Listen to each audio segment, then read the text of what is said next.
Let's start talking about how to find the profit maximizing quantity for the competitive firm.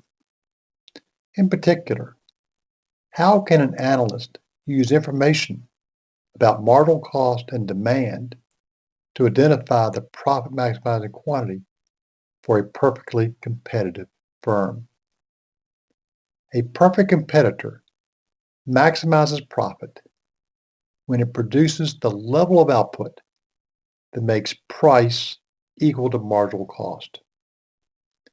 If no level of output makes price equal to marginal cost, then the firm maximizes profit by producing the last unit of output for which price is greater than marginal cost. This result combines what we know about profit maximization and the equality of price and marginal revenue for a perfectly competitive firm. If price equals marginal revenue is greater than marginal cost, then profit increases as output increases. If price equals marginal revenue is less than marginal cost, then profit decreases as output increases. And if price equals marginal revenue is equal to marginal cost, then profit does not change as output increases. The firm maximizes profit by increasing output whenever price equals marginal revenue is greater than marginal cost, and by not increasing output whenever price, which equals marginal revenue, is less than marginal cost. Consider the table below. The firm's profit increases when it increases profit and price equals marginal revenue is greater than marginal cost. Profit increases when it decreases output and price equals marginal revenue is less than marginal cost. Profit is maximized when quantity is either 4 or 5 because the marginal revenue of increasing output from 4 to 5 equals marginal cost. Let's look at this table in a little more detail. Quantity goes from 0 to 8.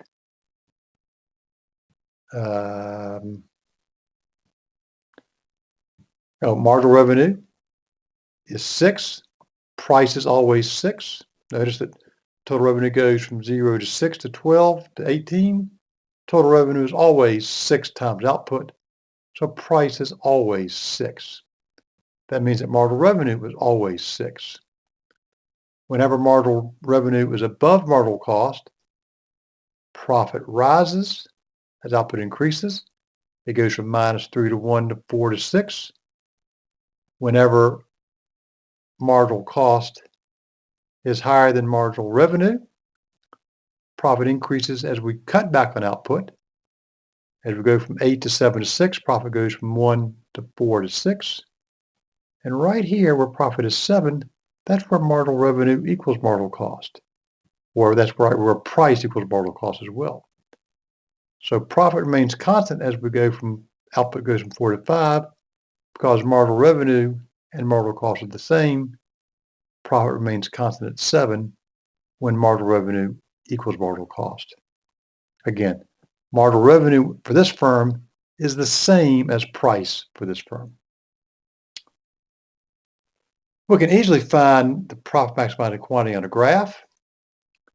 The intersection of the demand facing the firm and its marginal cost curve determines the profit maximizing quantity. And the figure below, point B, is the intersection of the demand curve and the marginal cost curve.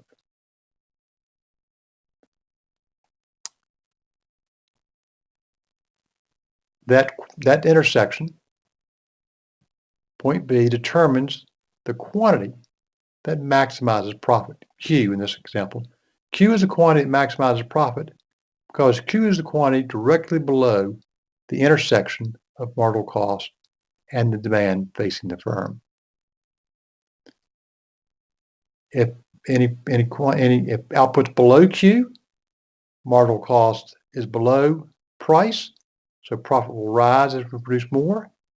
At any quantity above Q, marginal cost is above the price, which means increased output will make profit fall, or a decrease in output will make profit rise. Profit is maximized only when output equals Q, because that's the quantity that makes price equal to marginal cost. A student can calculate the maximum profit by finding 3 simple steps. The first step is to use information about price and marginal cost to find the profit maximizing quantity. Find where price equals marginal revenue. Then, identify the average total cost at that quantity. Third step, plug price, average total cost, and quantity into the formula profit equals parentheses price minus average total cost, close parentheses, times quantity. Let's follow these steps to find the profit. Let's follow these 3 steps to find the maximum profit for a perfect competitor facing a market price of 20 and the following cost structure. As quantity goes from 10 to 12, marginal cost goes from 17 to 19 to 20, and average total cost goes from 11.30 to 12 to 12.75. I'll tell you profit is $88 when quantity is 11. I don't want to tell you that.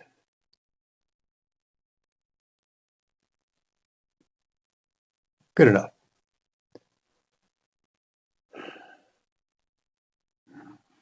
The profit maximizing quantity is 11. The market price is 20.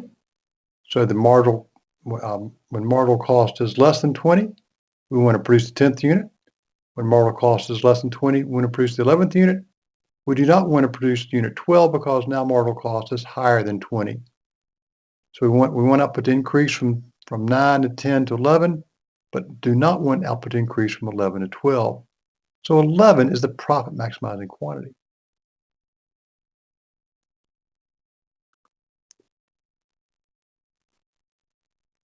To find the profit at that level of output, we would take we'd take price minus average total cost. So 20 minus 12 gives me a profit per unit of $8. I'm making $8 profit on each unit that I sell, and I'm selling 11 units. So 8 times 11 gives me the profit of $88. We can depict this maximum profit easily on a graph. In the figure above, we'll go up and look at it again. Point A tells me the average total cost when quantity is Q. I got the quantity. The quantity is where marginal cost intersects the demand curve.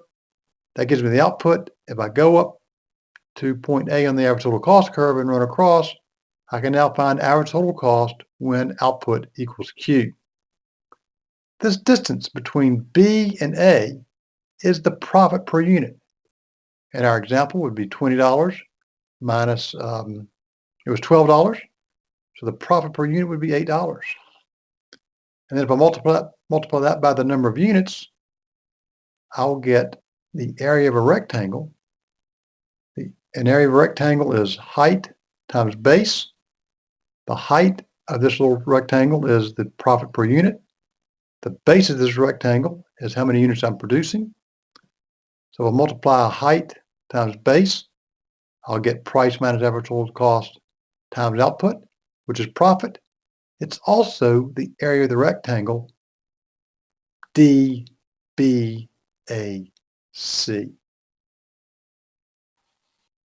Let's see how we did here. Yep.